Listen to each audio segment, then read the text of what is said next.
اما بعد فاعوذ باللہ من الشیطان الرجیم بسم اللہ الرحمن الرحیم اقتربت الساعة وانشق القمر وإن يروا آية يعرضوا ويقولوا سحر مستمر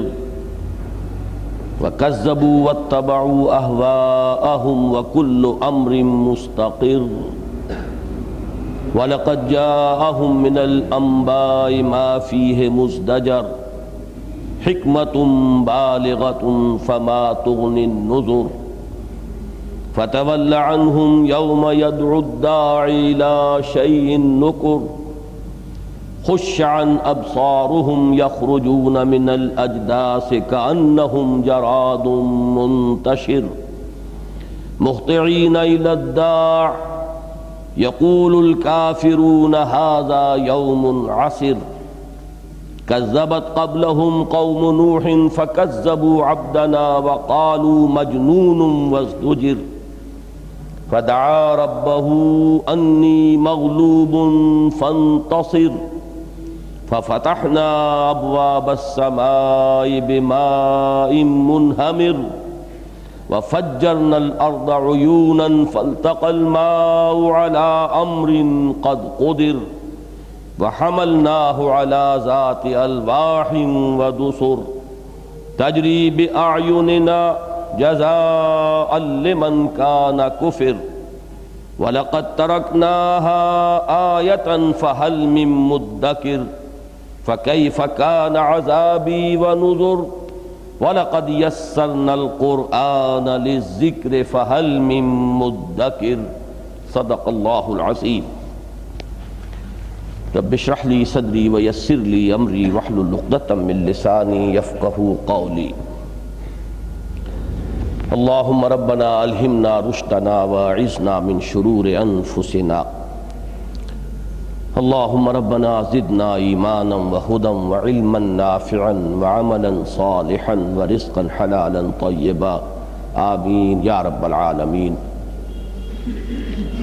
آج درس کا داغا ہوتے ہوتے رہ گیا ہے۔ ایک خاص پروگرام میں مجھے شرکت کے لیے جانا تھا۔ مجاہدین افغانستان کے ایک اہم رہنما انجینئر گلبدین حکمت یار صاحب تشریف لائے ہوئے ہیں اور ان کے ایک فنکشن میں مجھے بھی جانا ہے، اس لیے پہلے میں نے یہ سوچا تھا کہ آج درس کا ناغہ رہے اور میری جگہ میرے رفقا میں سے کوئی اور یہاں درس دے دیں، لیکن پھر میں نے سوچا کہ خواہ مختصر ہی صحیح لیکن درس کا ناغہ نہ ہو، اور اگر اللہ تعالی ہمیں ہمت دے تو ہم یہ حصہ قرآن مجید کا جو باقی رہ گیا ہے اسے ہم بغیر کسی بڑے وقفے کے مکمل کر لیں۔ پچھلے درس میں سورۃ النجم کا اگرچہ مطالعہ ختم ہو گیا تھا، لیکن اس کی آخری آیات کے ساتھ پھر وہی کچھ ہوا تھا جو بالعموم درس میں جو آخری آیات ہوتی ہیں ان کے ساتھ ہوتا ہے کہ ان کا حق ادا ہونے سے رہ جاتا ہے۔ بہرحال میں آج اس کا کچھ ذکر کر دوں گا، لیکن ہم اصلاً آج سورہ قمر کا مطالعہ کر رہے ہیں۔ سورۃ النجم اور سورۃ القمر یہ آپس میں ایک جوڑے کی حیثیت رکھتی ہیں، ایک دوسرے کا مثنیٰ ہے۔ یہ اصطلاح بھی ہو سکتا ہے کہ بعض حضرات کے لیے نئی ہو۔ پھر مزید یہ کہ مکی صورتوں کا قرآن حکیم میں یہ چھٹا گروپ ہے جو اس وقت ہمارے زیر مطالعہ ہے، جس میں 7 صورتیں ہیں سورہ قاف سے سورہ واقعہ تک۔ اس میں جو لفظ گروپ آیا ہے یہ بھی ہو سکتا ہے کہ بعض حضرات کے لیے نیا ہو، اس لیے میں چند باتیں آج جو اس سے پہلے بارہا میں یہ دہرا چکا ہوں پھر اختصار کے ساتھ دہرا دیتا ہوں، اس لیے کہ میں محسوس کر رہا ہوں کہ ہمارے اس درس میں اب کچھ نئے حضرات بھی شرکت کر رہے ہیں۔ مزید برآں حضرت شیخ الہند رحمۃ اللہ علیہ کے معتمد علیہ جو ساتھی تھے ان میں سے ایک نہایت اہم ساتھی، ان کے صاحبزادے بھی آج یہاں ہمارے اس مجلس میں شریک ہیں۔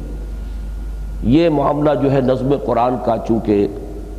زیادہ قدیم نہیں ہے، بلکہ حال ہی میں مولانا فراہی رحمۃ اللہ علیہ اور ان کے شاگرد رشید مولانا امین حسن اصلاحی نے اس کو زیادہ واضح کیا ہے، لہذا یہ چیزیں ابھی اہل علم کے تمام حلقوں میں متعارف نہیں ہیں۔ تو میں سمجھتا ہوں کہ ان کی یہ تحقیق ان کے سامنے بھی آ جائے تو وہ انشاءاللہ بہت سے دوسرے حلقے جو اہل علم کے ہیں ان تک بھی اس بات کے پہنچنے کا ذریعہ بن جائے گا۔ ان حضرات کا مشاہدہ یہ ہے کہ قرآن حکیم میں 7 گروپ ہیں سورتوں کے، جن میں سے ہر گروپ میں ایک یا ایک سے زائد سورتیں مکی ہیں اور ایک یا ایک سے زائد سورتیں مدنی ہیں۔ تو مکیات مدنیات ایک گروپ، پھر مکی پھر مدنی دوسرا گروپ، پھر مکی پھر مدنی تیسرا گروپ، اس طرح یہ 7 گروپ بنتے ہیں۔ اب ظاہر ہے کہ ہر شخص جانتا ہے کہ ترتیب نزولی تو مختلف تھی۔ ترتیب نزولی میں تو سب سے پہلے مکیات ہونی چاہیے، پھر مدنیات بحیثیت مجموعی، پھر ترتیب نزولی میں اکثر وہ صورتیں جو آخری حصے میں ہیں وہ نزول کے اعتبار سے سب سے پہلی ہیں۔ تو یہ جو حکمت رکھی گئی ہے اس ترتیب مصحف کی، یقیناً یہ اس کی اساس ہے اور یہ ایک نہایت حکیمانہ ترتیب ہے، اور اصل ترتیب یہی ہے مصحف کی جو لوح محفوظ میں ہے، جو ام الکتاب ہے اس میں قرآن مجید جو محفوظ ہے وہ اسی شکل میں ہے۔ اور یہ ترتیب کوئی بعد کے لوگوں کی نہیں ہے، اجتہادی نہیں ہے، بلکہ توقیفی ہے، اور نبی اکرم صلی اللہ علیہ وسلم نے اسی ترتیب سے صحابہ کو قرآن عطا فرمایا اور اسی ترتیب سے یہاں محفوظ ہے۔ اب اگر اس میں یہ شکل اختیار کی گئی ہے تو کوئی نہ کوئی حکمت تو ہے۔ فعل الحکیم لا یخلو عن الحکمہ، کوئی نہ کوئی حکمت اس کی بنیاد میں ہے۔ بہرحال اس میں یہ قرآن مجید کا علم ایک ایسی شے ہے جس کے بارے میں کبھی بھی ہم یہ نہیں کہہ سکیں گے کہ اب حرف آخر کہہ دیا گیا ہے۔ یہ تو ترقی کرتا رہے گا، اور حضور صلی اللہ علیہ وسلم کے جو الفاظ آتے ہیں ایک طویل حدیث میں جو حضرت علی سے مروی ہے کہ لا اس کے جو عجائب ہیں کبھی ختم نہیں ہوں گے، بلکہ یہ اس کے عجائب جو ہیں وہ جاری رہیں گے۔ لا تنقضی عجائبہ، اس کے عجائب کبھی ختم نہیں ہوں گے۔ ولا یشبع منہ العلماء، اور اہل علم اس سے کبھی سیری محسوس نہیں کریں گے، غور و فکر کرتے رہیں گے اور نئے نئے اس کے پہلو سامنے آتے رہیں گے۔ جہاں تک احکام کا تعلق ہے، احکام دینی کے معاملے میں کوئی نئی چیز سامنے آنے والی نہیں ہے قرآن مجید میں سے۔ وہ تو وہ چیزیں جو محمد الرسول اللہ صلی اللہ علیہ وسلم نے ان پر عمل کر کے دکھایا اور سنت ثابتہ سے وہ محفوظ ہو گئیں، وہ ابدی ہیں۔ البتہ علم، حکمت، فلسفہ، مختلف سائنٹیفک جو شعبے ہیں علم انسانی کے، ان کے ضمن میں یقیناً وہ جیسے جیسے علم انسانی آگے بڑھے گا مزید چیزیں جو ہے قرآن مجید کی بھی منکشف ہوں گی کہ جن کی طرف اس سے پہلے اس لیے ذہن منتقل نہیں ہو سکا کہ ابھی خود انسانی ذہن وہاں تک نہیں پہنچا تھا کہ اس بات کے کنہ کو اس طریقے سے سمجھ پائے۔ تو اسی ضمن میں یہ بھی شمار کر لیجئے کہ نظم قرآن کا یہ پہلو بھی اس سے پہلے عام طور پر مفسرین نے اگر بعض نے اس کے بارے میں کوششیں کی ہیں، لیکن اتنا واضح خاکہ جو ہے اس سے پہلے کہیں ہمیں ملتا نہیں۔ یہ جو 7 گروپ ہیں ان میں سے ہر گروپ کا ایک مرکزی مضمون ہے، عمود، اور اس مرکزی مضمون کے بھی 2 رخ ہیں۔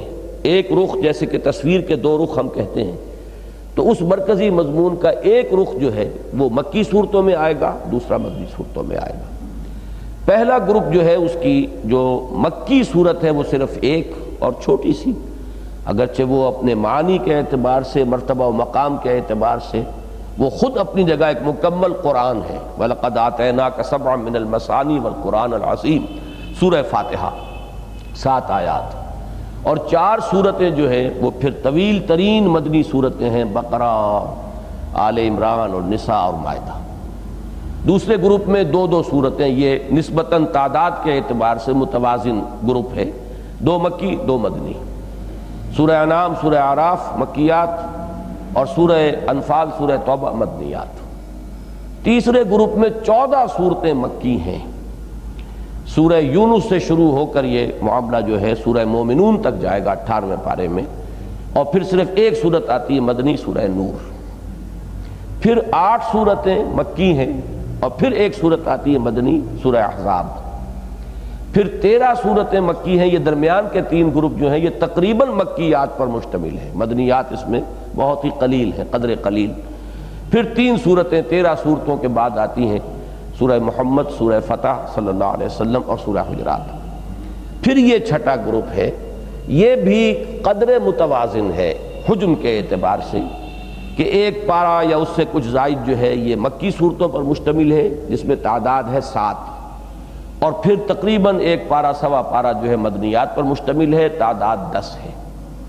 تو یوں سمجھیے کہ ادھر سے بھی نمبر 2 جو گروپ تھا وہ متوازن ہے حجم کے اعتبار سے، آخر سے بھی نمبر 2 یہ بنے گا کیونکہ 7 میں سے چھٹا جو ہے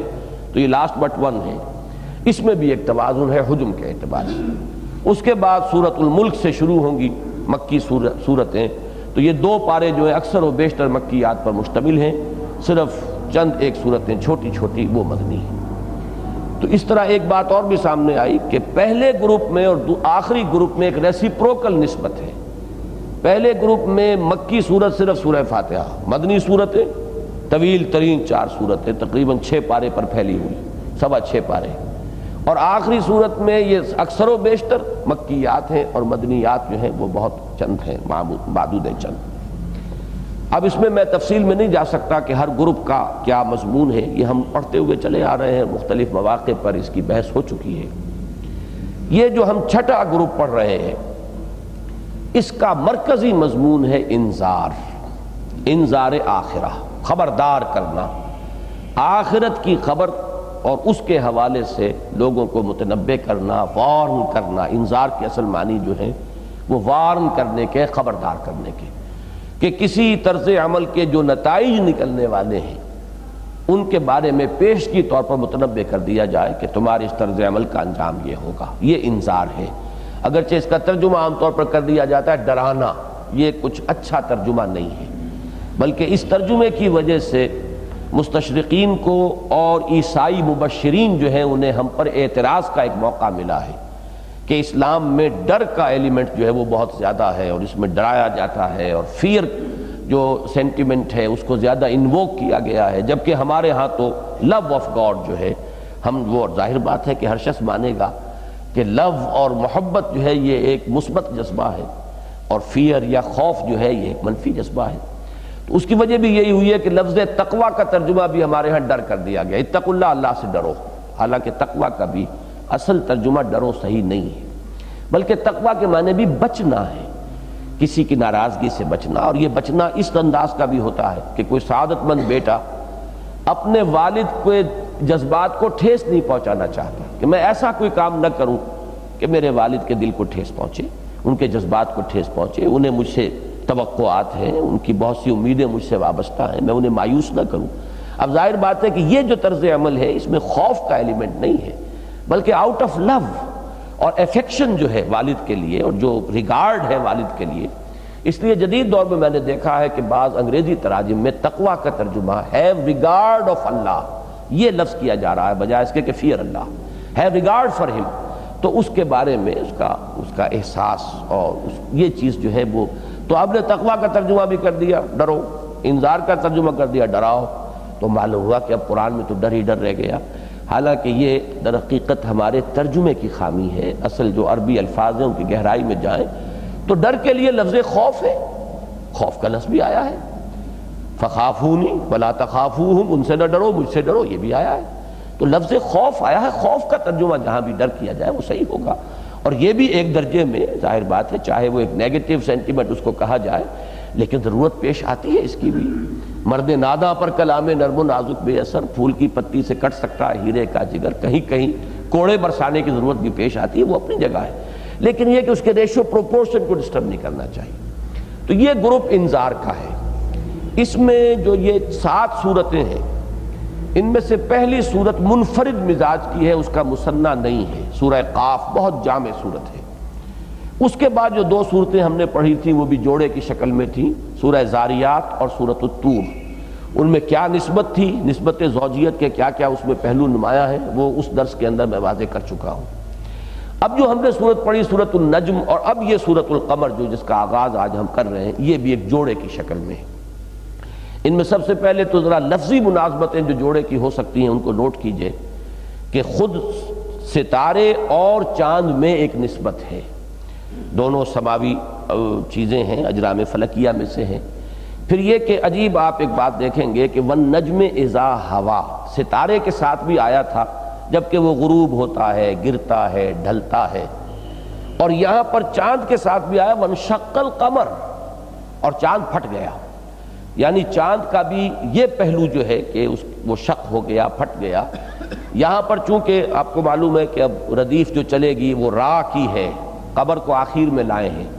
ورنہ یہ ہے کہ اگر وہ دوسرا انداز ہوتا جس میں کہ سورہ نجم شروع ہوئی ہے تو والقمر اذا انشق، اور قسم ہے گواہ ہے چاند جب کہ وہ شق ہو گیا۔ یہ اس طریقے سے بالکل مناسبت پیدا ہو جاتی ہے والنجم اذا ہوا سے۔ پھر یہ کہ جہاں سے بات پچھلی صورت کی ختم ہوئی ہے، آخری آیات جن کا میں نے عرض کیا ہے کہ پچھلی مرتبہ حق جو ہے کما حقہ ادا نہیں ہوا ہے۔ ازفت الازفہ، وہ قریب آنے والی قریب آ چکی ہے، اس میں جو انذار کا پہلو ہے کہ اب مزید ڈھیل نہیں ہے، مزید مہلت نہیں ہے، تمہارے لیے فیصلہ کن وقت لگا ہے، وہ مرحلہ آ چکا ہے کہ اب تمہیں ادھر یا ادھر کا فیصلہ تم خود کرو گے، یا پھر یہ کہ قدرت خداوندی وہ فیصلہ چکا دے گی۔ اسی طریقے پر اقتربت الساعہ، قریب آ چکی ہے وہ معین گھڑی۔ الساعہ کا لفظی ترجمہ ہوگا معین وقت، معین گھڑی، اگرچہ اکثر و بیشتر جہاں یہ لفظ قرآن مجید میں آتا ہے جب بھی تو الساعہ سے مراد قیامت لی جاتی ہے، لیکن لفظی معنی یہ نہیں، مراد اس سے ہے ساعہ گھڑی، آور۔ انگریزی میں بھی عجیب بات یہ ہے کہ یہ لفظ جو ہے گھڑی ہم اس کو بھی کہتے ہیں، اور ایک گھڑی دو گھڑی وہ ہمارا ٹائم کا ایک پیمانہ بھی ہے۔ اسی طریقے سے ساعہ عربی زبان میں ایک گھنٹے کو بھی کہتے ہیں اور ساعہ اس کو بھی کہتے ہیں۔ اور کوئی معین وقت جو ہے جب الف لام اس پر لگ جائے گا اور یہ معرفہ ہو جائے گا معرف باللام تو کوئی معین وقت، اب وہ معین وقت سب سے اہم اور سب سے زیادہ جس کی کہ اہمیت ہے وہ تو ہے وہی قیامت کی گھڑی۔ تو الساعہ جو ہے وہ اکثر و بیشتر قیامت کے لیے آتا ہے، لیکن کہیں کہیں اس سے مراد وہ عذاب الہی بھی ہوتا ہے جو اس دنیا میں قوموں پر نازل ہوتا رہا ہے، جن قوموں کی طرف رسولوں کو بھیجا گیا اور انہوں نے رسولوں کی دعوت سے اعراض کیا، انکار کیا، اس کو قبول کرنے سے وہ منکر ہوئے، اس کے نتیجے میں انہیں جو عذاب استیصال، عذاب ہلاکت، تباہی آخری، ایکسٹرمینیشن، جیسے قوم نوح اور قوم ہود اور قوم صالح اور قوم لوط، ان سب کے واقعات قرآن میں آئے ہیں اور اس سورہ مبارکہ میں آ رہے ہیں ایک ایک کر کے اسی ترتیب کے ساتھ، تاریخی ترتیب کے ساتھ۔ حضرت نوح علیہ السلام کا معاملہ، پھر حضرت ہود علیہ السلام جو بھیجے گئے قوم عاد کی طرف، پھر حضرت صالح علیہ السلام جو بھیجے گئے قوم سمود کی طرف، ان سب کا ذکر جو ہے، پھر حضرت لوط علیہ السلام، پھر بہت مختصر سا ذکر جو ہے وہ حضرت موسیٰ علیہ السلام کا، صرف یہ کہ ان میں سے غالباً حضرت شعیب کا ذکر اس صورت میں نہیں آیا ہے، ورنہ جن 6 رسولوں کا ذکر قرآن مجید میں بار بار آیا ہے، طویل صورتوں میں بھی آیا ہے مکیات میں، انہی کا آپ یہاں بھی ذکر سنیں گے۔ تو یہاں میں نے صرف وہ لفظی مناسبت ابھی آپ کے سامنے واضح کی ہے کہ ایک سورت کا آغاز ہوا تھا والنجم اذا ہوا، یہاں آغاز ہو رہا ہے، آغاز کی پہلی آیت میں وانشق القمر، اس سورت کا اختتام ہو رہا تھا ازفت الازفہ لیس لہا من دون اللہ کاشفہ افمن ھذا الحدیث تعجبون وتضحکون ولا تبکون وانتم سامدون، اور یہاں اقتربت الساعۃ وانشق القمر سے اس کا آغاز کیا جا رہا ہے۔ باقی مکیات میں جو جوڑوں کا ہم اس سے پہلے مطالعہ کر چکے ہیں ان میں ایک خاص طور پر نسبت جو ہے بالعموم محسوس کی گئی ہوگی اور اس کو نوٹ کیا گیا ہوگا کہ اگر کوئی 2 صورتیں مکیات کی جوڑے کی نسبت رکھتی ہیں تو ایک میں زیادہ استدلال ہوگا، آیات آفاقیہ، آیات انفسیہ، عقلی دلائل، براہین، اور دوسرے میں زیادہ ذکر ہوگا رسولوں کے حالات، انباء الرسل، کہ ان کے اوپر جو بھی ان کی قوموں کے اوپر عذاب آیا ہے اس کا حوالہ۔ تو تذکیر بآلاء اللہ، اللہ کی نعمتوں، اللہ کے جو بھی قدرت کے نمونے اس کائنات میں نظر آ رہے ہیں، اللہ کی حکمت، اس کی خلاقی، اس کی شان، اس کے علم کامل، اس کی حکمت بالغہ کی جو نشانیاں ہیں، ان کے حوالے سے نصیحت۔ یہ اصطلاحات جو ہیں یہ شاہ ولی اللہ دہلوی کی ہیں جو الفوظ الکبیر میں انہوں نے اختیار کی ہیں کہ التذکیر بآلاء اللہ، یاد دہانی کرانا، نصیحت کرنا اللہ کی نعمتوں کے حوالے سے، اللہ کی آیات کے حوالے سے، جیسا کہ پچھلی صورت کے اندر لفظ آیا تھا فَبِأَيِّ آلَاءِ رَبِّكَ تَتَمَارَىٰ، تو تم اپنے رب کی کون کون سی نعمتوں کے بارے میں جھگڑو گے، اس کا انکار کرو گے۔ تو سورۃ النجم میں جو پلڑا بھاری تھا وہ اگرچہ ذکر آیا ہے آخر میں عذاب کا، قوم نوح کا بھی ذکر آیا ہے، قوم لوط کا بھی آیا، لیکن وہ بالکل جیسے کہ پاسنگ ایک ریمارکس ہوتے ہیں کہ ایک ایک آیت میں کئی کئی کا ذکر جو ہے وہ سمو لیا گیا۔ تو سورۃ النجم میں زیادہ پڑھنا بھاری ہے تذکیر بآلاء اللہ کا، اور اب سورۃ القمر جو آپ پڑھیں گے اس کے شروع اور آخر میں کچھ تذکیر کے کچھ جو عمومی موضوعات ہیں وہ ملیں گے، باقی بلک جو ہے مین بلک آف دی سورہ جو اس کا اصل حجم ہے اس میں آپ کو وہی آیات ملیں گی جو التذکیر بایام اللہ کا عنوان آیا ہے، فذکرہم بایام اللہ۔ ایام اللہ سے مراد ہیں وہ بڑے بڑے دن جن میں کہ اللہ تعالیٰ کا وہ جو سنت ثابتہ کا معاملہ ہے وہ واقع ہوا کہ قوموں کو نسیم منسیہ کر دیا گیا، کَأَلَّمْ يَغْنَوْا فِيهَا، ایسے کر دیا گیا جیسے وہ کبھی یہاں تھیں ہی نہیں، لا یرا الا مساکنہم، کہ اب ان کے مسکن اور کھنڈر تو رہ گئے، خود ان کا کوئی وجود نہیں رہا۔ قطع دابر القوم الذین ظلموا، جڑ کاٹ دی گئی اس قوم کی جس نے شرک اور ظلم کی روش اختیار کی تھی۔ تو یہ جو عذاب استیصال ہے، میں اس کو خاص طور پر زور دے کر یعنی پروناؤنس کر رہا ہوں استیصال، کہ کہیں مغالطہ نہ ہو جائے۔ ہمارے ہاں ایک لفظ عام طور پر جو ہے اس وقت زبانوں پر چڑھا ہوا وہ استحصال ہے۔ استحصال بڑی ہے کے ساتھ، یہ حصول سے بنا ہے، زبردستی حاصل کرنا، بالجبر کسی سے کوئی چیز چھین لینا، کسی کے حق کو غصب کر لینا، یہ استحصال ہے، ایکسپلائٹیشن۔ اور آپ کو معلوم ہے کہ مارکسسٹ فلسفی کا اور کمیونسٹ موومنٹ کا یہ بڑا مرکزی لفظ ہے اور یہ سلوگن ہے، کیچ ورڈ ہے استحصال۔ اور میں یہ کہا کرتا ہوں کہ اس کے ہمارے گراس روٹ لیول تک پہنچنے کا یہ مظہر ہے کہ تانگا چلانے والا اور ریڈی چلانے والا وہ بھی استحصال کا لفظ بول رہا ہوتا ہے، حالانکہ اتنا ثقیل لفظ ہے، ان سے پوچھیں کہ اس کے معنی کیا ہے تو اس کی سمجھ میں نہیں آئیں گے، لیکن یہ ہے کہ بہرحال وہ ایک کیچ ورڈ ہے۔ تو یہاں جو لفظ میں استعمال کر رہا ہوں وہ استحصال نہیں، استیصال، یا ہے کی بجائے یہ ہے۔ اس کا مادہ ہے اصل، اصل کہتے ہیں جڑ کو۔ تو کسی پودے کو جڑ سے اکھاڑ دینا، ایک تو یہ ہے کہ آپ نے اس کی جڑ کو رہنے دیا، تنا کاٹ دیا، تنا کاٹ دیا تو پودا پھر جو ہے کچھ بڑھ جائے گا، پھر اس کے اندر شاخیں نکل آئیں گی، پھر پتے آ جائیں گے، لیکن بے خو بن سے اکھیڑ ڈالنا جسے کہتے ہیں، کسی چیز کو جڑ بنیاد سے ختم کر دینا، یہ ہے استیصال۔ اور استیصال کا عذاب جو ہے ان قوموں پر آیا ہے ہمیشہ، یہ اللہ کی سنت ثابتہ ہے۔ اسی کے بارے میں سورہ بنی اسرائیل میں فرمایا وَمَا كُنَّا مُعَذِّبِينَ حَتَّى نَبْعَثَ رَسُولًا، یہ عذاب استیصال جو ہے ہم نہیں بھیجتے رہے جب تک کہ رسول کو مبعوث نہ کر لیں۔ آخری حجت اللہ تعالیٰ قائم فرما دیتے تھے رسول کی بعثت کے ذریعے، کہ جو انذار اور تبشیر اور تذکیر اور وعظ اور نصیحت کے ذریعے سے آخری حجت قائم کر دیتے تھے۔ پھر بھی جو لوگ اعراض کرتے تھے تو گویا کہ وہ ثابت کر دیتے تھے کہ ان میں اب کوئی خیر کا ایلیمنٹ باقی نہیں رہا، اب وہ زمین کی پیٹھ کا بوجھ ہے کہ جس سے اس زمین کو نجات دلا دینا ہی در حقیقت خیر خواہی ہے نوع انسانی کی۔ جیسے کہ کسی انسان کا اگر ایک بازو گل سڑ جائے تو اس کو ایمپوٹیٹ کر دیتے ہیں، وہ در حقیقت پورے جسم کو بچانے کے لیے ہے، ورنہ یہ پورے جسم کے اندر اس کا زہر پھیل جائے گا، انسان کی موت واقع ہو جائے گی۔ تو جیسے ایک وقت میں کسی انسان کے جسم سے اس کے کسی عضو کو علیحدہ کر دینا اس کے لیے رحمت ہے، اس کے لیے ایک طرح کا کہ منفعت کا پہلو لیے ہوئے، اسی طرح نوع انسانی کے لیے اللہ کی رحمت کا ظہور ہوتا رہا ہے اس شکل میں کہ جو عضو اس کا نوع انسانی کا اتنا گل سڑ گیا ہو کہ رسول جو بینہ بن کر آتے ہیں وہ اپنی سیرت اور کردار ہر اعتبار سے ابو ڈاؤٹ، کسی شک و شبے کی گنجائش نہ ہو ان کی سیرت و کردار میں، اور پھر وہ اپنی محنت سے مشقت سے اپنی جان ہلکان کر کے افہام و تفہیم اور تذکیر اور نصیحت اور وعظ کا حق ادا کر دیں اور آخری درجے میں حجت قائم کر دیں، پھر بھی ان کی آنکھیں نہ کھلیں اور سیدھے راستے پر آنے کے لیے تیار نہ ہو، تو گویا کہ ثابت ہو جاتا ہے کہ اب یہ جو نوع انسانی کا جسد کلی ہے اس کا یہ عضو جو ہے اب گل سڑ گیا ہے، اس کو کاٹ پھینکنا ہی صحیح ہے، چنانچہ وہ عذاب استیصال آتا رہا۔ اس سورہ مبارکہ میں آپ دیکھیں گے کہ اس کا جو اکثر و بیشتر حصہ ہے وہ انہی پر مشتمل ہے،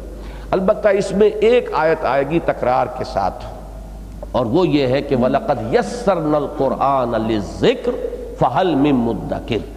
یہ ترجیعی آیات والی جو صورتیں ہیں قرآن مجید میں ان میں سے یہ بھی ہے کہ ایک واقعہ بیان کرنے کے بعد پھر وہ الفاظ آئے، پھر واقعہ بیان کیا پھر یہ الفاظ آئے، تو وہ چونکہ اس کی ایک مرکزی آیت ہے تو اس کے بارے میں اگر وقت آج رہا تو میں تفصیل سے آج عرض کروں گا، ورنہ یہ کہ وہ پھر شاید اگلے درس تک بات پہنچ جائے۔ بس اسی قدر اس وقت تمہیدی گفتگو پر قناعت کرتے ہوئے اب ہم آگے چلتے ہیں۔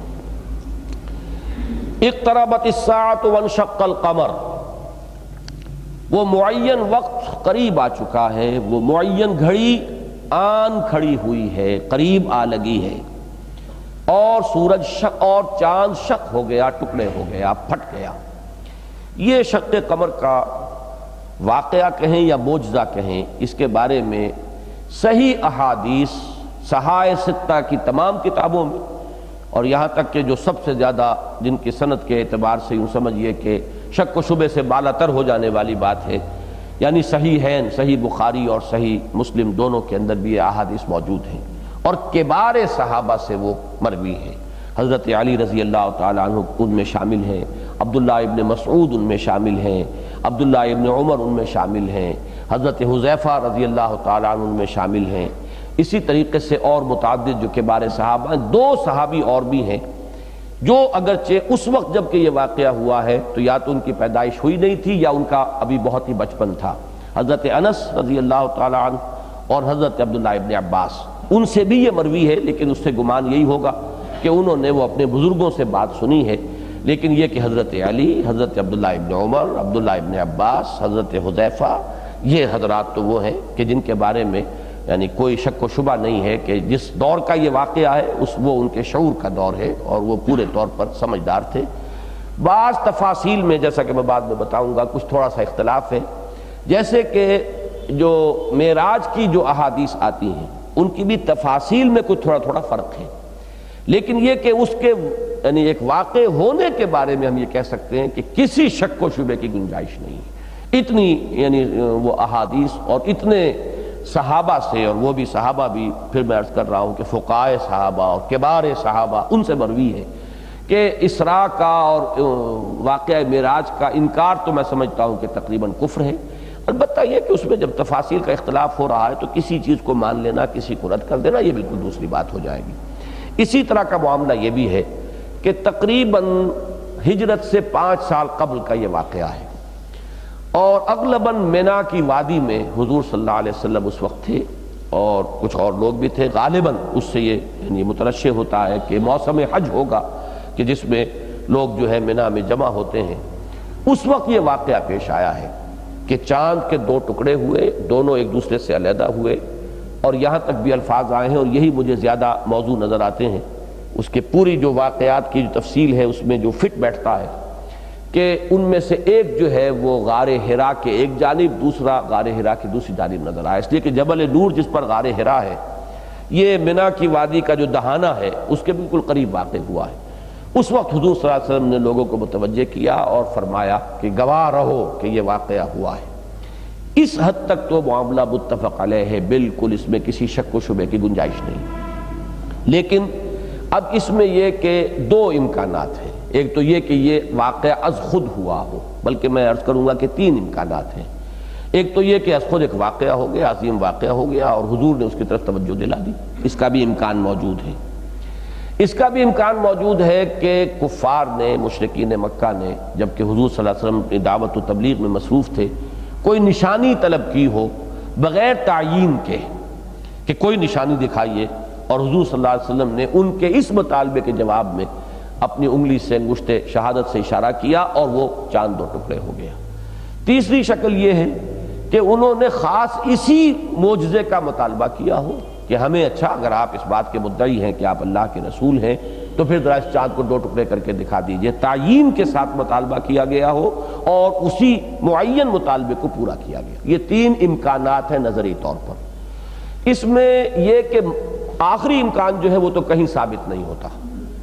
اور وہ چیز قرآن مجید کی بہت سے نصوص کے بھی خلاف ہے۔ سورہ بنی اسرائیل میں ہم وہ پڑھا ہے آیات کہ جب بھی کبھی کوئی معین نشان مانگا گیا ہے تو قرآن مجید میں اللہ تعالیٰ نے صاف اس کا انکار فرمایا ہے۔ جب انہوں نے کہا تھا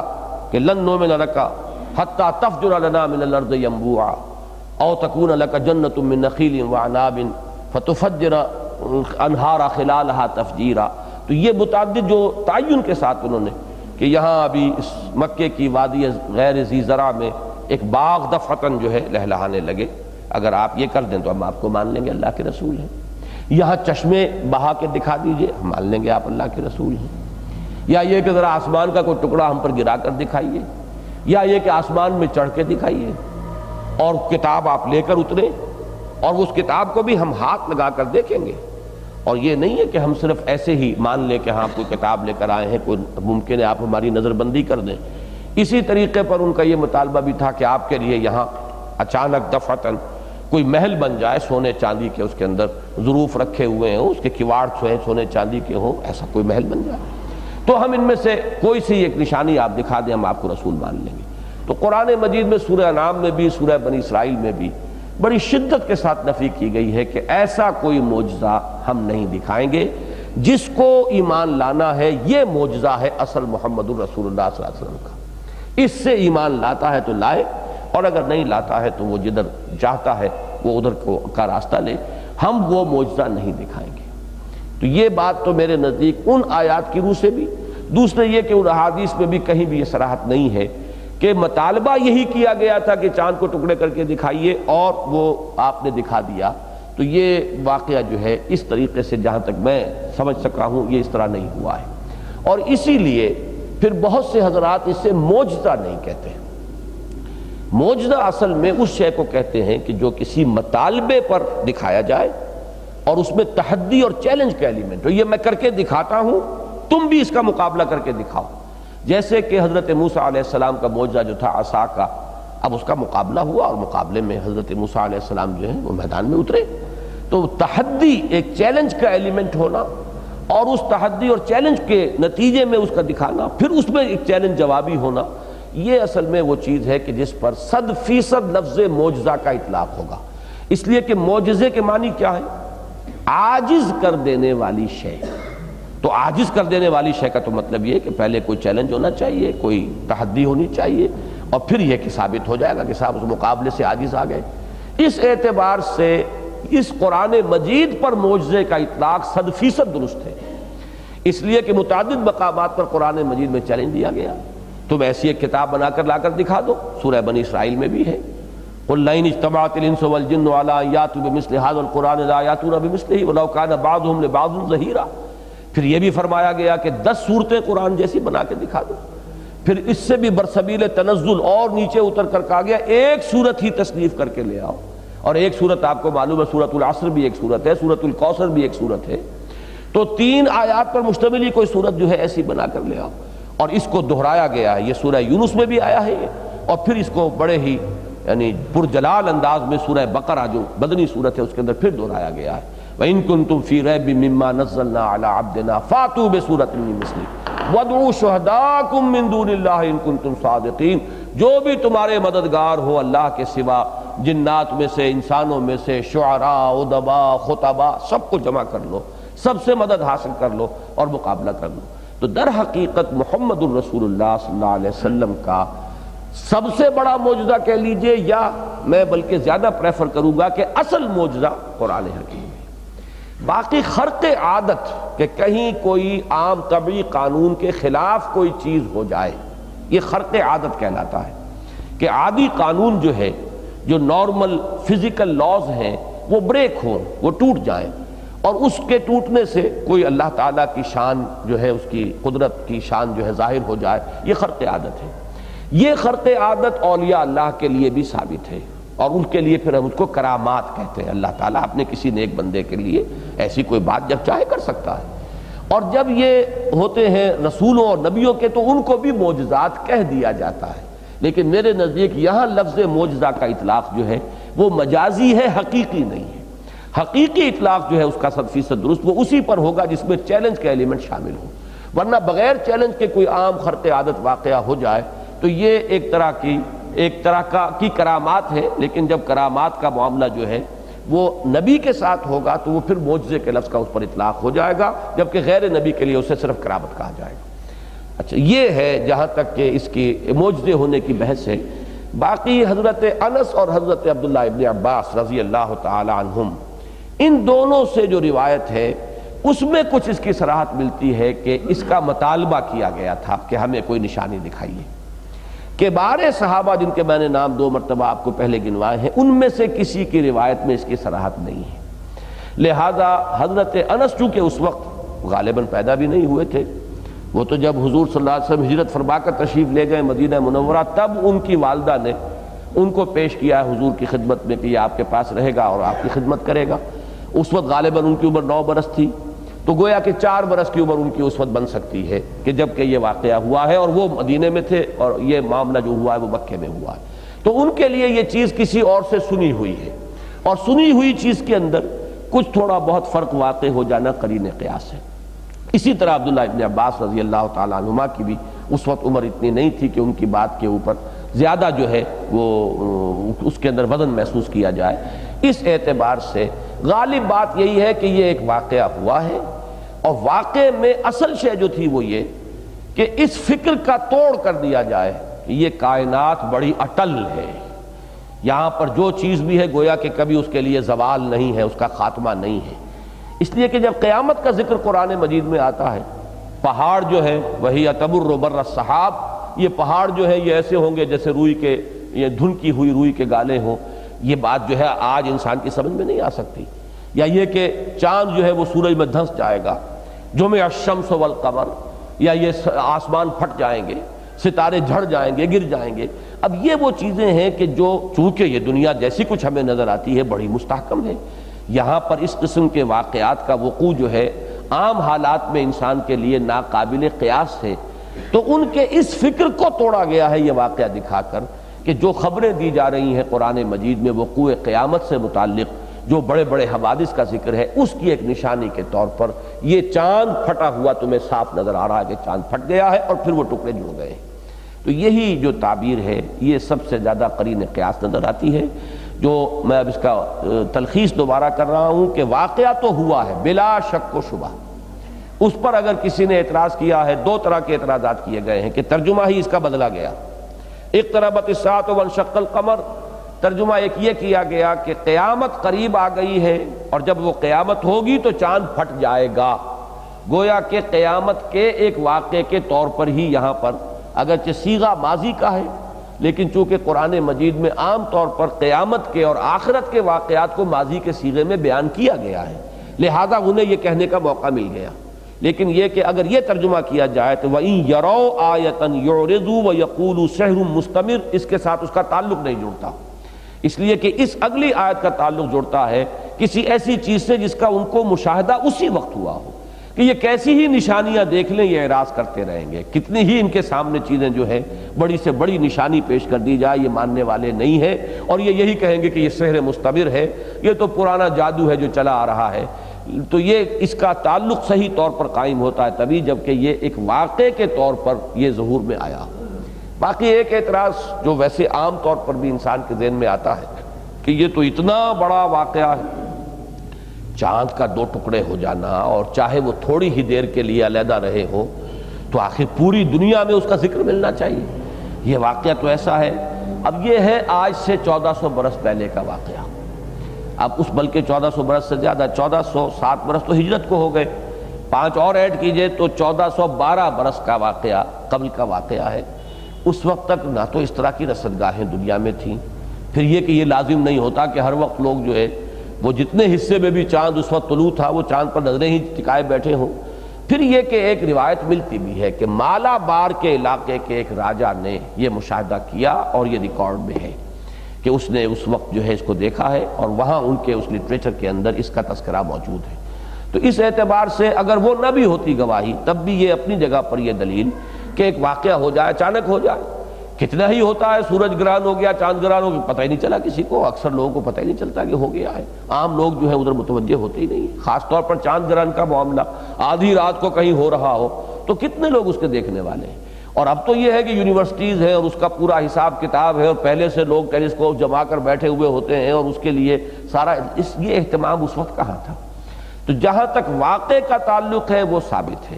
ہمارے لیے اس کا ثبوت قرآن مجید کے الفاظ اور اس کے ساتھ احادیث صحیحہ ان کا موجود ہونا کہ جو قابل اعتماد ہیں، صحیح ستہ کی احادیث واقعہ ثابت ہے۔ البتہ واقعے کی توجیحات میں سے نمبر 1 یہ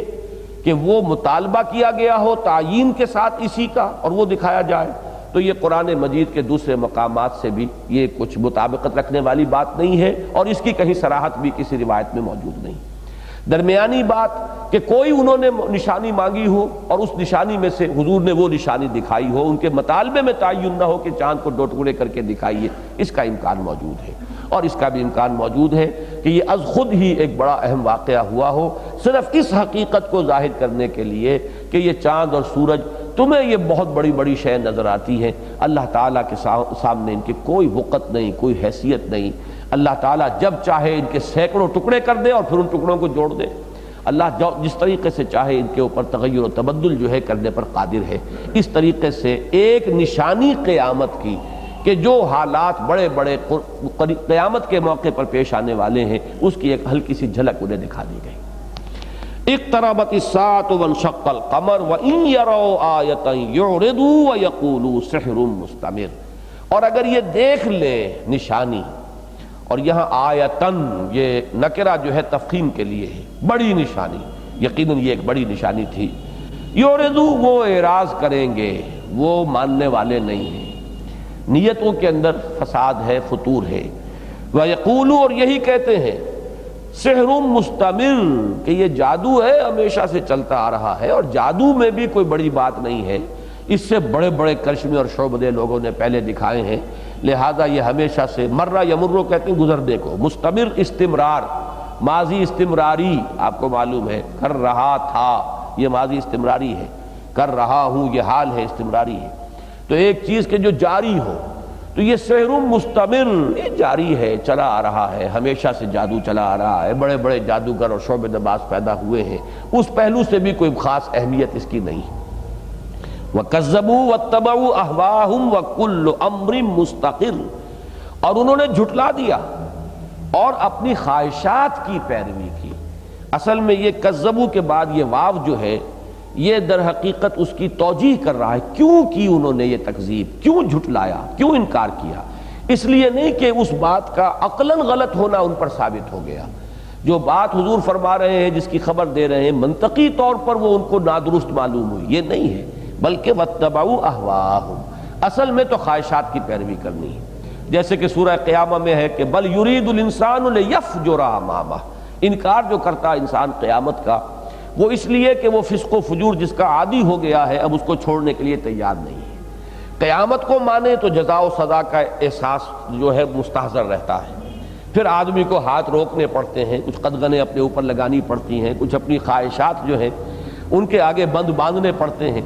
تو جو اپنی خواہشات کے آگے بند باندھنے کو تیار نہیں، تو جیسے میں مثال دیا کرتا ہوں کہ ایک کبوتر بلی کو دیکھ کر آنکھیں بند کر لیتا ہے، حالانکہ ظاہر بات ہے کہ وہ آنکھیں بند کر لے، اس سے بلی تو غائب نہیں ہو جائے گی، بلی تو موجود رہے گی، لیکن وہ دیکھنا نہیں چاہتا بلی کو، چاہے بلی اسے ہڑپ کر جائے، لیکن وہ آنکھیں کھول کر وہ بلی کو دیکھتے رہنا جو ہے یہ اس کے بس میں نہیں۔ اسی طرح قیامت جو ہے اپنی جگہ پر تو ایک روز روشن کی طرح کا واقعہ، ایک حقیقت ہے، لیکن کچھ لوگ دیکھنا نہیں چاہتے۔ دیکھنا کیوں نہیں چاہتے؟ انہیں معلوم ہے بل یرید الانسان لیفجر امامہ، اور بل الانسان علی نفسہ بصیرہ، انسان اپنے نفس پر خوب بصیرت رکھتا ہے کہ میں کتنے پانی میں ہوں، کہاں کھڑا ہوں، لہذا وہ قیامت کا انکار کرنے ہی میں عافیت سمجھتا ہے۔ تو یہ اصل میں سبب ہے ان کی تکذیب کا، وَكَذَّبُوا وَاتَّبَعُوا أَهْوَاءَهُمْ وَكُلُّ أَمْرٍ مُسْتَقِرٌ، اور ہر معاملہ جو ہے قرار پکڑنے والا ہے۔ اب یہ قرار پکڑنے والا ہے، کس چیز میں قرار پکڑنے والا ہے؟ زمان و مکان، آپ جانتے ہیں کہ ٹائم اینڈ سپیس یہ ایک کمپلیکس ہے، یعنی ہر معاملے کے لیے ایک وقت معین ہے، ہر چیز کے لیے ایک جگہ کی تعین ہے۔ یہاں مستقر کے دونوں معنی ہو سکتے ہیں کہ چاہے وہ ظرف زمان لیا جائے، چاہے ظرف مکان لیا جائے، ہر شے کے لیے ایک جائے قرار ہے، یا ہر شے کے لیے ایک وقت قرار ہے، یہاں پر وقت والا مفہوم لیا جائے گا۔ کل امر مستقر، ہر شے کے لیے ایک وقت معین ہے۔ ان کے اعراض کے باوجود اللہ فوراً عذاب نہیں بھیجے گا، ان کی رسی ابھی دراز کرنی، جب تک اس کی حکمت میں ہے، اس کا فیصلہ ہے، وہ ان کی رسی دراز کرے گا، انہیں چھوٹ دیے رکھے گا۔ یہ ستا رہے اہل ایمان کو، تو ان کے ہاتھ شل نہیں کیے جائیں گے، ان کے اوپر فالج نہیں گرے گا، چاہے وہ کوڑا مار رہا ہے ابو جہل، اور حضرت سمیہ رضی اللہ تعالی عنہا کی چیخیں نکل رہی ہوں گی، اور ان کی جو ہے چمڑی ادھڑ رہی ہوگی، لیکن یہ کہ اللہ تعالیٰ نے نہ ہاتھ شل کیا ابو جہل کا، اور نہ اس کے اوپر فالج گرایا، اس لیے کہ ہر شے کے لیے اللہ کی حکمت میں ایک وقت معین ہے، اس وقت تک کے لیے چھوٹ ہے۔ جس کے اندر جتنی خباثت بھری ہوئی ہے وہ اپنی خباثت کو پورے طور پہ ظاہر کر لے، جس میں جتنا صبر و استقامت ہے حق کے لیے خیر کے لیے وہ بھی تو ظاہر ہو جائے نا۔ اگر فوراً ہی بات ختم ہو جائے تو کیسے معلوم ہو کس میں کتنا صبر تھا، کتنا ثبات تھا، کس کو اللہ پر کتنا یقین تھا، کس کو آخرت کا کتنا پختہ ایمان تھا، کون اللہ کے وعدوں کی کتنی گہری یعنی صمیم قلب کے ساتھ تصدیق کرتا تھا، کیسے معلوم ہوگا اگر کوئی آزمائش نہ آئے، تکلیف نہ آئے۔ لہذا ان دونوں چیزوں کو مد نظر رکھیے تو فرمایا وَكُلُّ أَمْرٍ مُسْتَقِرٌ وَلَقَدْ جَاءَهُم مِّنَ الْأَنبَاءِ مَا فِيهِ مُزْدَجَرٌ، اور ان کے پاس آ چکی ہیں وہ خبریں۔ یہ انباء کا لفظ نوٹ کیجئے، انباء الرسل، قرآن مجید میں نبیوں کے حالات کے لیے لفظ قصص آتا ہے، قصص النبیین، لیکن رسولوں کے لیے انباء الرسل، یہاں بھی لفظ انباء آیا ہے۔ انباء جمع نبا کی، سورہ نبا آپ کو معلوم ہے کہ آخری پارے کی پہلی سورت ہے، اما یتساءلون عن النبأ العظیم الذی هم فیہ مختلفون۔ نبا کہتے ہیں کسی بہت بڑی خبر کو، ایک عام خبر ہے وہ عام خبر اسے کہا جائے گا، اس پر لفظ خبر ہی کا اطلاق ہوگا، لیکن بڑی اہم بہت بڑی خبر اس کو نبا کہا جائے، نبأ عظیم، بہت بڑی خبر۔ تو یہ انباء جو ہے یہ رسولوں کی قوموں کا جو حشر ہوا ہے اور انہیں جو عذاب استیصال کی میں وضاحت کر چکا ہوں ان سے دو چار ہونا پڑا ہے، یہ گویا کہ سب سے بڑی خبریں ہیں تاریخ انسانی کی۔ ایسے ہی کوئی تکلیف آ گئی، کوئی مصیبت آ گئی، کوئی چند لوگ ہلاک ہو گئے، ایسے ہی کوئی اور معاملہ ہو گیا، وہ بات اتنی بڑی نہیں ہے۔ کسی قوم کا نسیم منسیہ ہو جانا، پوری کی پوری قوم کا ہلاک ہو جانا، اس میں کسی ایک متنفس کا نہ بچنا، جیسے کہ حضرت نوح علیہ السلام کی دعا میں آتا ہے کہ رب لا تجعل الارض من الکافرین دیارا، ایک گھر بھی کافروں کا بستا نہ چھوڑ پروردگار اب اس زمین پر، اس لیے کہ انک ان تذرہم یضلوا عبادک ولا یلدوا الا فاجرا کفارا، ان کا خبیر بگڑ چکا ہے، اب اگر تو انہیں چھوڑ دے گا، بخش دے گا، ان کے ساتھ رعایت کرے گا تو ان کی اگلی نسلوں میں سے بھی کوئی خیر کا امکان نہیں ہے، کافر اور فاجر اور فاسق ہی پیدا ہوں گے، باغی ہی پیدا ہوں گے، اب ان سے کسی خیر کی کوئی امید نہیں رہی۔ تو اس طرح جو قوموں کے اوپر عذاب آئے ہیں، فرمایا وَلَقَدْ جَاءَهُم مِّنَ الْأَنبَاءِ مَا فِيهِ مُزْدَجَرٌ، ان کے پاس آ چکی ہیں خبریں جن میں کہ ڈانٹ ہے، یہ ازدجار کہتے ہیں ڈانٹ دینے کو، جھڑک دینے کو، یہ لفظ آگے بھی آئے گا، جیسے کہ میں نے سورۃ النجم کے سلسلے میں بھی عرض کیا تھا، ان سورتوں میں جو ردم تو بڑا تیز ہے، آیتیں چھوٹی چھوٹی ہیں، لیکن لغت کے اعتبار سے مشکل ترین الفاظ ان میں آتے ہیں۔ البتہ ان کی کچھ آسانی اللہ تعالی نے خود اس طرح کر دی ہے کہ الفاظ بدل کر اسی صورت میں 2 مرتبہ 3 مرتبہ وہ لفظ لا کر تو اس کی حقیقت کو ذرا بہت سے پہلوؤں سے نمایاں کر دیا جاتا ہے۔ یہ ایک پہلو جو ہے، جیسا کہ سورۃ النجم میں نے آپ کو توجہ دلائی تھی کہ وہ الفاظ جو ہے دہرا کر آ رہے ہیں، تو یہ بھی آئے گا مزدجر۔ مزدجر ڈانٹ ہے، ڈپٹ ہے، سامان عبرت ہے۔ حضرت نوح علیہ السلام کی قوم کا جو حشر ہوا اس میں سامان عبرت ہے، اس کو آدمی پڑھے تو ایک مرتبہ رونگٹے جو ہیں کھڑے ہو جائیں گے اور انسان کو عبرت جو ہے وہ حاصل ہوگی۔ حکمت بالغۃ، اب چونکہ مزدجر کا لفظ آیا تھا، ڈانٹ ڈپٹ اور عبرت، اس کے ساتھ اس کو جمع کیا گیا کہ صرف ڈانٹ ڈپٹ ہی نہیں، حکمت بالغہ بھی ہے، بڑی عقل کی بات، پختگی کی بات، دانائی کی بات۔ حکمت کا اصل میں مادہ جو ہے ہا کاف اور میم، یا جسے اردو میں ہم کہیں گے ہے کاف اور میم، یہ آتا ہے کسی شے کی پختگی کے لیے، اسی سے لفظ بنا ہے استحکام۔ استحکام کسے کہتے ہیں؟ وہ میری کتاب بھی استحکام پاکستان، کسی شے کا مضبوط ہو جانا، مستحکم ہو جانا، پختہ ہو جانا، کہ اس کو نہ کوئی خارجی جو ہے اندیشہ رہے، نہ کوئی داخلی اندیشہ رہے، بلکہ اس کی انٹیگریٹی جو ہے وہ پورے طور پر محفوظ ہو، تو اس کو کہیں گے مستحکم ہو جانا۔ تو انسان کے شعور اور عقل کی پختگی جو ہے اس کو اصل میں حکمت کہا جاتا ہے، یہ دانائی ہے۔ دانائی، اور یہ دانائی جو ہے انسان میں خود بھی، چاہے وہ کسی آسمانی ہدایت سے ابھی وہ مستفید نہ ہوا ہو، اپنی عقل کی رہنمائی میں اگر اس کی فطرت کے اندر کوئی مسخ ہونے کی کیفیت پیدا نہ ہو گئی، فطرت صحیح ہو، نیچر پرورٹ نہ ہو، عقل سلیم ہو، تو عقل کی پختگی جو ہے وہ بھی حکمت تک پہنچا دیتی ہے۔ ہمارے منتخب نصاب میں یہ جو بحث ہے بڑی تفصیل سے موجود ہے، سورہ لقمان کے دوسرے رکوع کے درس میں، وَلَقَدْ آتَيْنَا لُقْمَانَ الْحِكْمَةَ أَنِ اشْكُرْ لِلَّهِ وَمَنْ يَشْكُرْ فَإِنَّمَا يَشْكُرُ لِنَفْسِهِ۔ تو حضرت لقمان کو اللہ نے حکمت عطا فرمائی اور اس پر تقریباً اجماع ہے کہ نہ وہ نبی تھے نہ رسول تھے، نہ کسی رسول کے امتی تھے، وہ ان کی اپنی عقل سلیم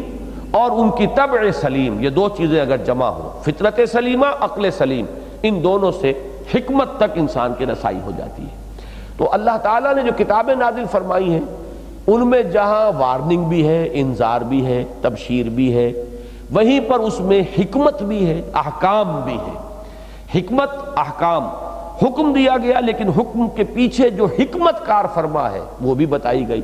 اور پھر یہ کہ جو انسان کی عقل کی جو اعلیٰ ترین منزل ہو سکتی ہے، اس کے شعور کی حکمت، دانائی کے معنی میں، وہ بھی قرآن مجید کے اندر موجود ہے۔ قرآن میں بھی اور انجیل کو خاص طور پر قرآن مجید میں جہاں جہاں انجیل کا ذکر آتا ہے اس میں خاص طور پر لفظ حکمت ضرور آتا ہے۔ تورات کے لیے لفظ کتاب کا اطلاق زیادہ ہے اور انجیل کے لیے لفظ حکمت کا اطلاق زیادہ ہے۔ تورات میں احکام زیادہ تھے،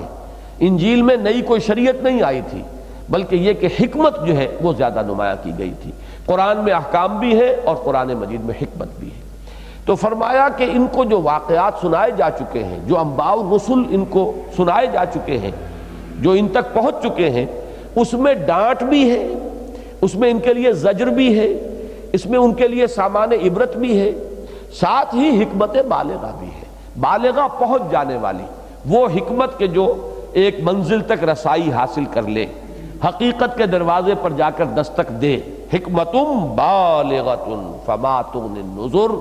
لیکن نہیں فائدہ پہنچایا، نہیں مستغنی کیا، نہ کچھ کام آیا یہ تمام انذار یا یہ تمام نذیر۔ نذر کا لفظ ذرا یہاں پہ پہچان لیجئے۔ اب نذر جو ہے نذیر کی جمع بھی ہے۔ اب دیکھیے سورۃ النجم میں آیا تھا ھذا نذیر من النذر الاولی، وہاں یہ واحد اور جمع دونوں لفظ آ گئے تھے ایک ہی آیت میں۔ ھذا نذیر من النذر الاولی، یہ بھی ایک خبردار کرنے والے ہیں پہلے خبردار کرنے والوں ہی کے قبیل سے، اس لیے کہ تمام رسولوں کے بارے میں قرآن مجید میں آیا ہے کہ ان ھذہ امتکم امۃ واحدہ، اے نبیوں، اے رسولوں، تم سب ایک ہی امت ہو، یہ ایک ہی قبیلہ ہے۔ تو جیسے پہلے نذیر آئے ہیں ویسے ہی یہ محمد الرسول اللہ بھی نذیر ہے صلی اللہ علیہ وسلم۔ ھذا کا میں نے اس وقت عرض کیا تھا اطلاق حضور پر بھی ہو سکتا ہے، ھذا کا اطلاق اس کتاب پر بھی ہوتا ہے، قرآن پر بھی ہو سکتا ہے، اور قرآن بھی لوگوں کو خبردار کرنے کے لیے نازل ہوا ہے، اور حضور کا انذار بھی اس کے ذریعے سے ہے، لِأُنذِرَكُمْ بِهِ وَمَنْ بَلَغَ، کہ میں تمہیں اس کے ذریعے سے خبردار کر دوں۔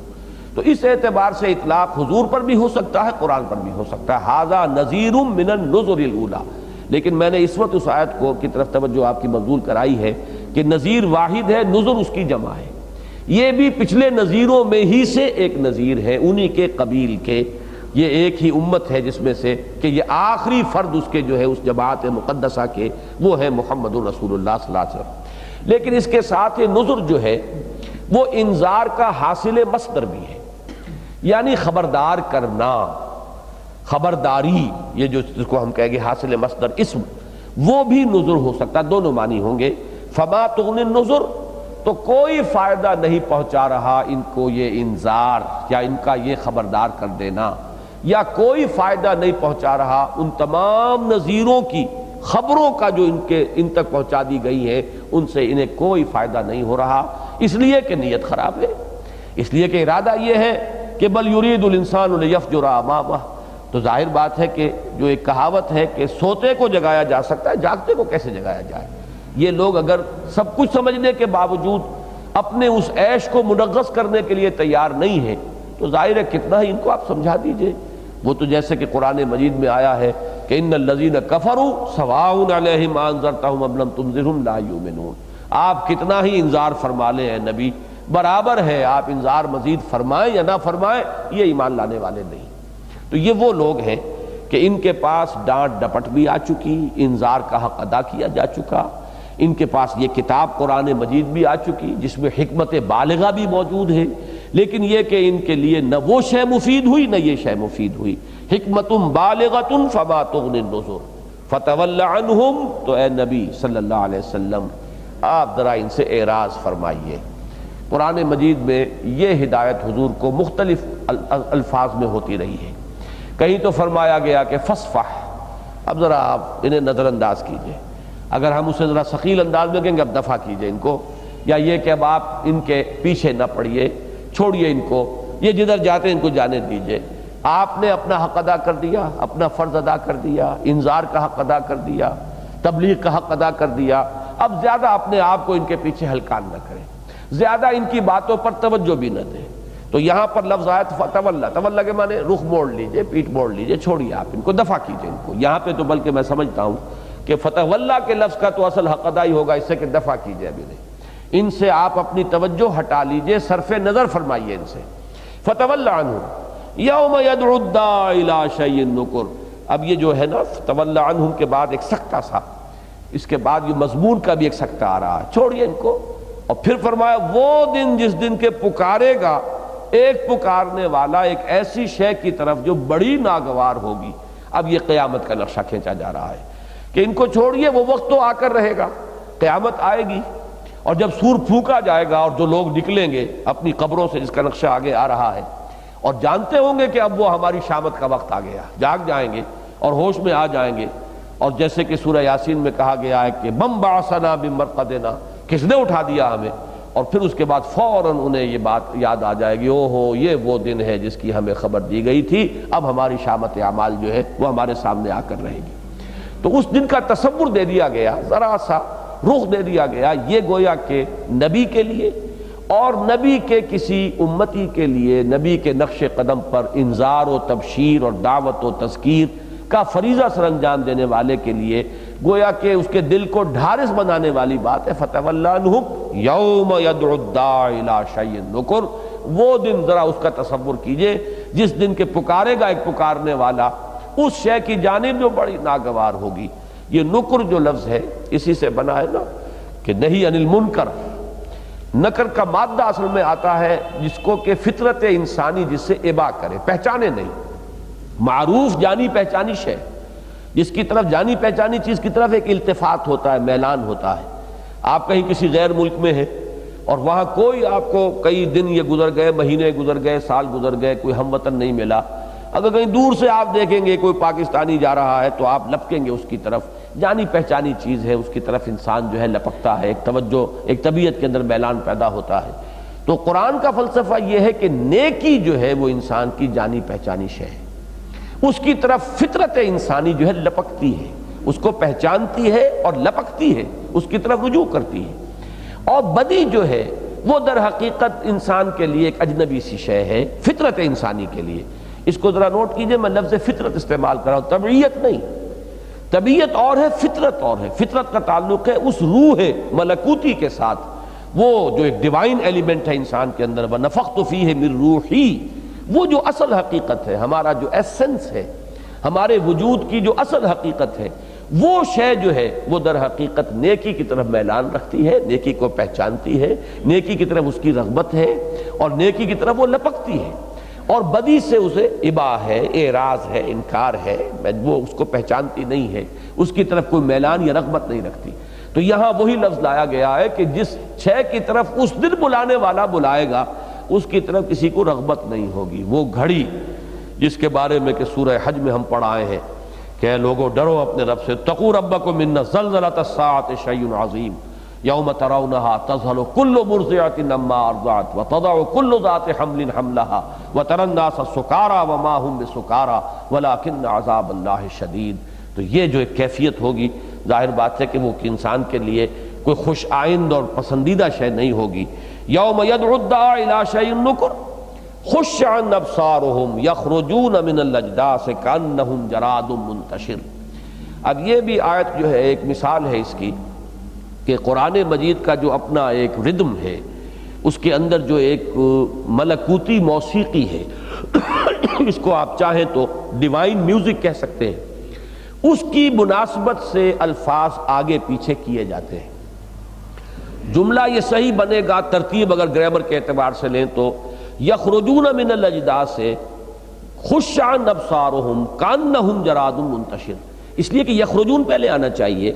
کہ وہ اس سور کو سن کر جب پکارنے والے کی پکار پر لبیک کہیں گے تو وہ نکلیں گے اپنی قبروں سے ایسے جیسے کہ ٹڈی دل ہو، اور اس حالت میں ہوں گے کہ ان کی نگاہیں زمین میں گڑی ہوئی ہوں گی۔ اب یہاں پر خش عن ابصارهم کو پہلے لایا گیا، اس لیے کہ آگے جو ہے آیت کو ختم کرنا کانہم جراد منتشر، وہ قافیہ جو ہے اس کی ضرورت اور اس ردم کو برقرار رکھنا اس ڈیوائن موسیقی کا تقاضا ہے، ورنہ یہ کہ اس کے اندر وہ جو تقدیم و تاخیر ہے اس کی کوئی اور توجیہ نہیں ہے سوائے اس کے کہ اسی طرح آپ آگے جا کر دیکھیں گے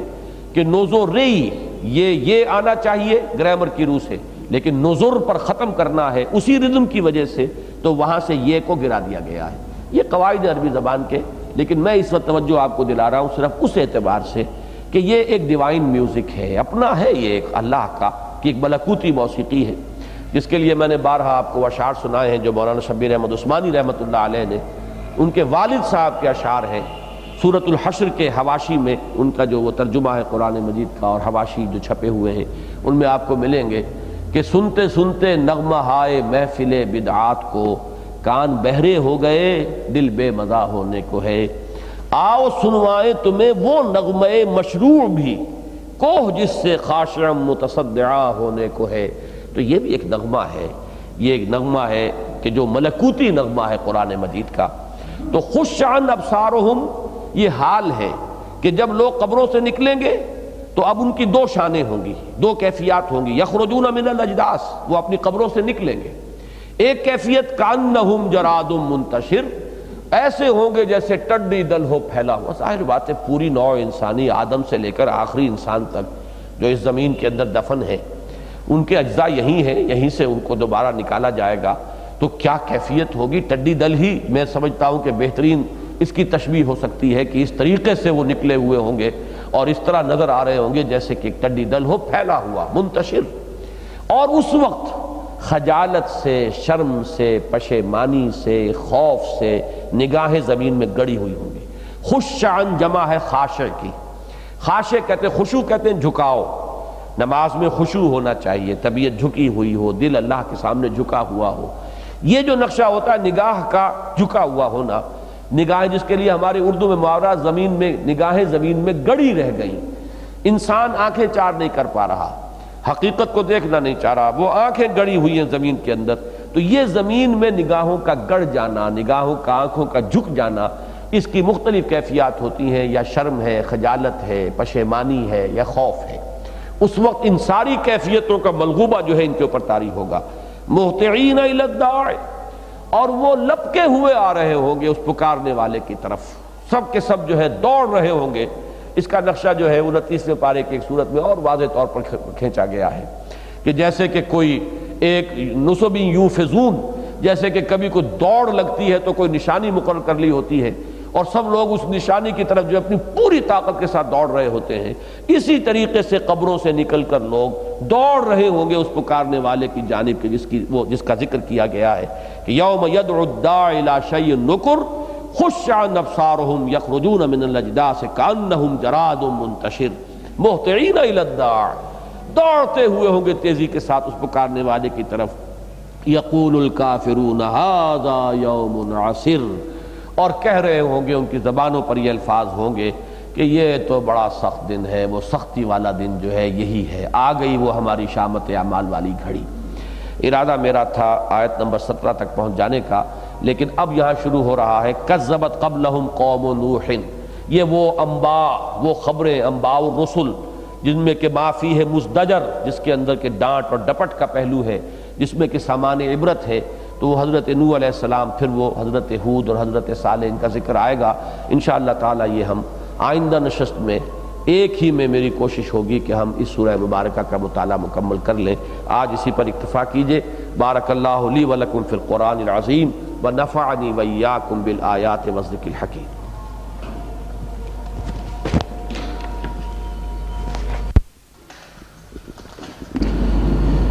نحمده ونصلي على رسوله الكريم، اما بعد فاعوذ بالله من الشیطان الرجیم، بسم الله الرحمن الرحیم۔ رب اشرح لي صدری ويسر لي امری واحلل عقدۃ من لسانی یفقهوا قولی۔ اللهم ربنا الہمنا رشدنا واعذنا من شرور انفسنا، اللہم ارنا الحق حقا وارزقنا اتباعہ وارنا الباطل باطلا وارزقنا اجتنابہ.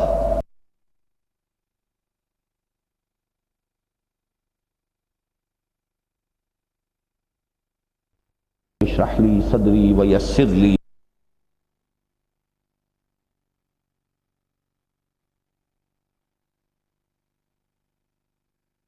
فی القرآن العظیم ونفعنی وإیاکم بالآیات والذکر الحکیم.